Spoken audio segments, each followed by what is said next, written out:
Another pastor booktuber, I believe booktuber is the formal name for someone who reviews books on YouTube, already reviewed Destroyer of the Gods by Larry Hurtado. And he called this book deceptively awesome.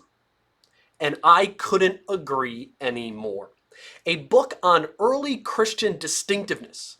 Probably not what 98% of Christians would put on their reading list, but you should. Because this book, even if it doesn't necessarily look like it, it is awesome.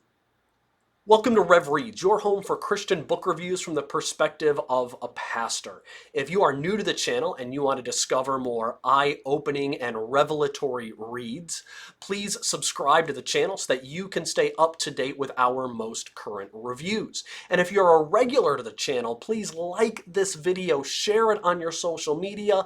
A little like and a share goes a long way to helping others discover the quality work of Destroyer of the Gods by Larry Hurtado. One of the not as appreciated results of Christianity is how Christianity basically destroyed popular paganism in the Western world. And what I mean by paganism is the public and communal worship of local gods and deities.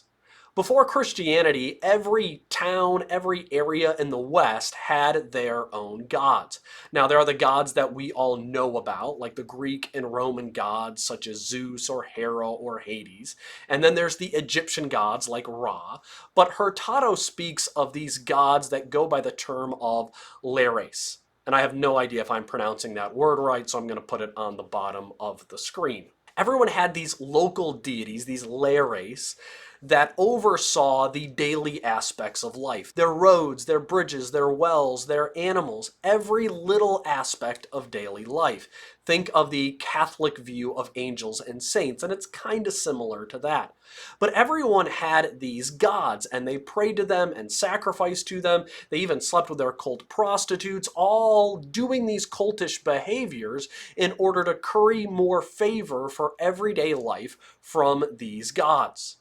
And then suddenly Christianity arrives on the scene and destroys the worship and the sacrifice to these gods. Christians were considered to be atheists because they didn't allow the minutiae of their life to be governed by the superstitious worship of these local gods. So then the question is, why? Or how did Christianity put an end to the paganism that was such an integral part of Roman life? Hurtado shows in Destroyers of the Gods why people were willing to give their life for this faith in Jesus that was so different from the Roman culture around them, and what was it that made Christianity so different. And this book is, frankly, it's just eye-opening, as Hurtado really dives into what made Christianity stand out in the first generations. And this is so important because our society, even though it is being called post-Christian today, has been so Christianized that we don't even recognize how transformative Christianity was on the world around us. I want to highlight two examples among any in the book to show what Hurtado is teaching us. First, early Christianity was a bookish religion. And as a book reviewer, I obviously love this distinction.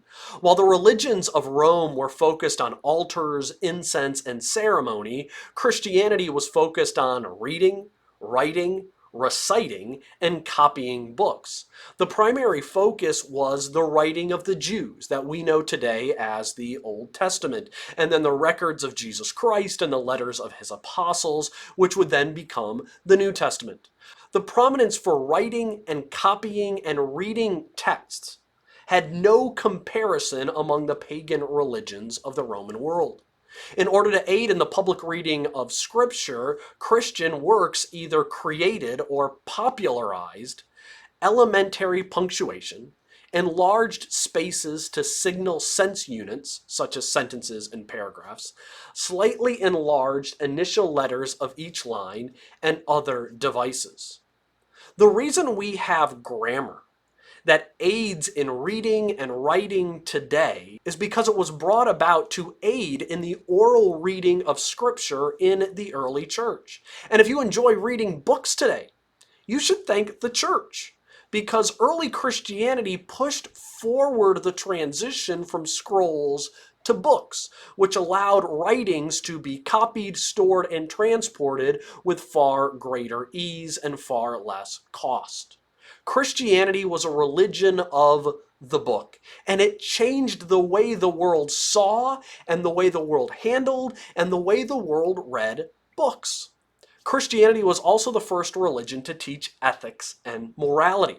Now, some might argue Judaism did this before Christianity, but we also need to remember that the Mosaic Law was intended to function as a legal code for a real nation. So it actually sits in a category that is altogether different than what the church did through the moral teachings of Jesus Christ and the epistles.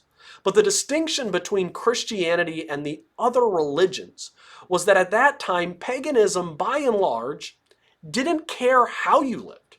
For them, it was all about the holidays and the rituals to basically enable the worshiper to have more luck in daily life. Today, when people claim that all religions are basically the same, and that all religions teach that we should be kind to our neighbors and love one another and to be honest and truthful, the reality is none of the religions taught that before Christianity. It was the church who invented the first term for sexual abuse of a child, because it wasn't seen as wrong to have sex with kids in the Roman world. The church was the first to deliver moral standards directly to women, children, and slaves.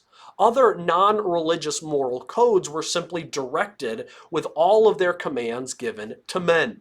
It was the role of men to keep their families in line and have them live proper lives, while men at the same time could engage in whatever depravity suited them.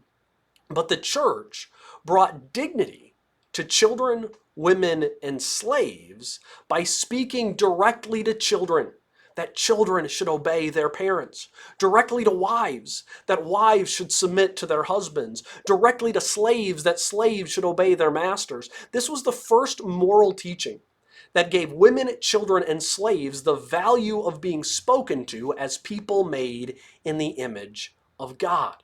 And it's kind of ironic that we belittle these laws. We talk about how they demean women and children, and the only reason we can have that view and perspective today is because of the influence that Christianity had on the morality of the world at large.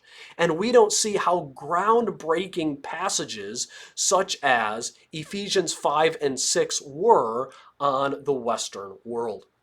I don't think someone can really and fully appreciate just how earth-shattering Christianity was without reading Destroyer of the Gods by Larry Hurtado.